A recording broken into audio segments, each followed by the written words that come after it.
আসসালামু আলাইকুম সবাইকে। কেমন আছেন সবাই? আশা করি আল্লাহর অশেষ রহমতে আপনারা সবাই ভালো আছেন, সুস্থ আছেন। আলহামদুলিল্লাহ, আমরা আল্লাহ পাকের ইচ্ছে ভালো আছি। আমি আমার চ্যানেলে ছোট একটা ভিডিও নিয়ে চলে আসলাম। সকাল থেকে ভিডিওটা শুরু করলাম।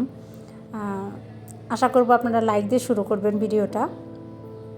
আর এখানে সকালবেলা বাজার নিয়ে এসে সকালবেলা ঘাটে গিয়েছিল মাছ আনতে। এখানে ছোট মাছ নিয়ে আসছে, ইলিশ মাছ, গরু মাংস নিয়ে আসছে সকালবেলাতেই। এখনও নাস্তা খাওয়া আমরা শুরুই করিনি, সকালবেলা অনেক সকালবেলায় নিয়ে আসছে। আর মাছগুলা, ইলিশ মাছটা একদম বড় ছিল না, আবার ছোট ছিল না। একদিন 4টা এই সাইজের ইলিশ মাছ নিয়ে আসছিলো, যে খেতে কেমন। আর যে দোকানদারের কাছ থেকে নিয়ে আসছিল আর কি, উনি বলছিল যে আপনি মাছটা খেয়ে দেখবেন কি টেস্ট, অনেক টেস্ট হবে। পরের ওখানে বাবা 4টা ইলিশ মাছ নিয়ে আসছে। আসলে সত্যি ইলিশ মাছটা খেতে খুবই মজা ছিল। পরের বার গেছে আর পায় নাই। পরে অনেক দিন পরে আবার যাওয়ার পরে মাছগুলো পাবাতে ওই লোকটার কাছে মাছটা পেয়েছে। পরে উনি বলছে যে আজকে ওই মাছটাই নিয়ে যান তাহলে। পরে মানে বাবা বেশি করে নিয়ে আসছে মাছগুলো, কিন্তু ছোট হলেও মাছটা একদম ইলিশ মাছের ভালো গ্রান ছিল। বড় মাছগুলোতে কয়েকটা বড় মাছ খাওয়া হয়েছে, কিন্তু সেরকম গ্রান আমি পাই নাই। কিন্তু এই ছোটো মাছটাতে অনেক ভালো গ্রান ছিল, আর খেতেও অনেক মজা ছিল এই ছোটো মাছগুলা। তার জন্য বেশি করে নিয়ে আসছে। এই তো মাছ নিয়ে আসছে বাচ্চাদের জন্য মাংস, ওরা তো আবার মাংস ছাড়া খেতেই পারে না, গরু মাংস হোক, মুরগি মাংস হোক, যেটাই হোক। আর এই তো আমি মাছগুলো সবটি এভাবে আঁশটা ছাড়িয়ে নিলাম। আর ইলিশ মাছ কাটতে তো খুবই সহজ, একেবারেই সহজ, যে কেউ ইলিশ মাছ কাটতে পারে। আমি সবগুলো মাছ এভাবে আঁশটা ছাড়িয়ে নিলাম। ছাড়িয়ে নেওয়ার পরে আমি এগুলো কেটে ভালোভাবে ধুয়ে ফ্রিজে রাখবো। আর কিছু টাটকা মাছ আজকে রান্না করব। আর আমার বাসায় আজকে আমার মেহমান আসছে, আমার জাল আসছে দেশের থেকে, আর আমার ভাতিজি আসছে। আর এই তো গরু মাংস বসিয়ে দিচ্ছে। আমার জাল বলতেছে যেহেতু গ্যাস নাই, মাংসটা বসিয়ে দিয়ে আস্তে আস্তে হোক, পরে তো আমরা নাস্তার আয়োজনটা করি।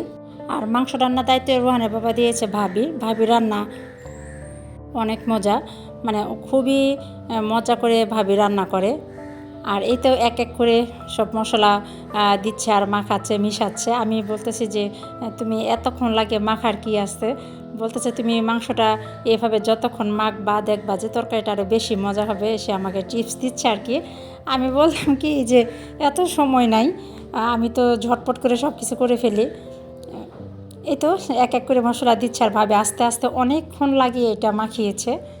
আমি বলতেছি গ্যাস তো নাই, আরও চলে যাচ্ছে, তুমি একটু তাড়াতাড়ি করো। না, তার কাজ সে করতেছে।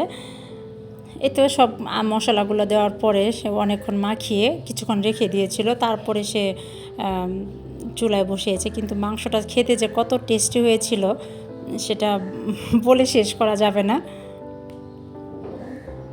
রনের বাবা বলতেছে যে আমি এই জন্যই ভাবিকে বলেছি যে রান্না করতে, ভাবির হাতে আজকে গরু মাংসটা রান্না করবা, টাটকা গরু মাংস।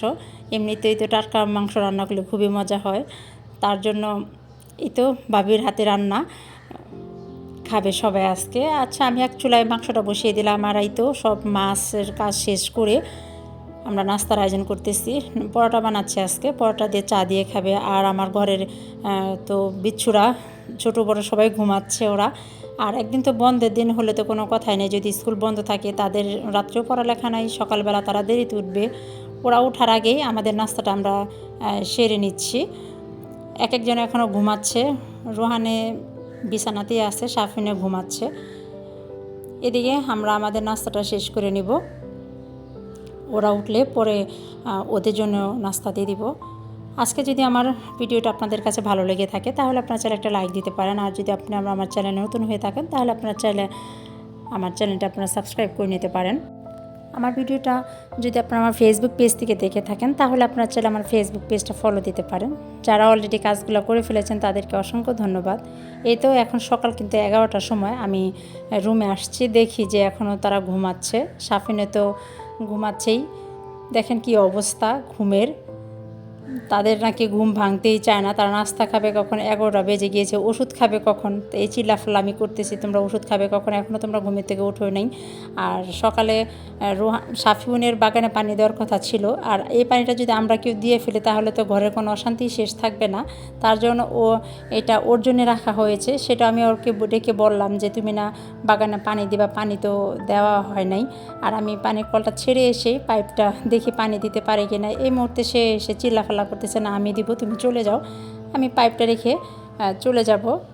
দেখা যাবে যে আমি যদি পানিটা দিয়ে ফেলি সেটা আর অশান্তির শেষ থাকবে না। আমি চলে যাচ্ছি, ও সাফিনের মতো সাফিনে পানি দিবে বাগানে। আর এদিকে রোহানের নাস্তাটা দিয়ে দিচ্ছি, চা পরাটা। রোহানে চা পরাটা একসময় অনেক পছন্দ ছিল, এখন সে চাটা খেতেই চায় না। চাটা খেলে নাকি তার গ্যাস হয়, কেমন লাগে, ভালো লাগে না। এই তো আজকে তাহলে এই পর্যন্ত রাখবো ভিডিওটা। আসসালামু আলাইকুম সবাইকে, আল্লাহ হাফিজ।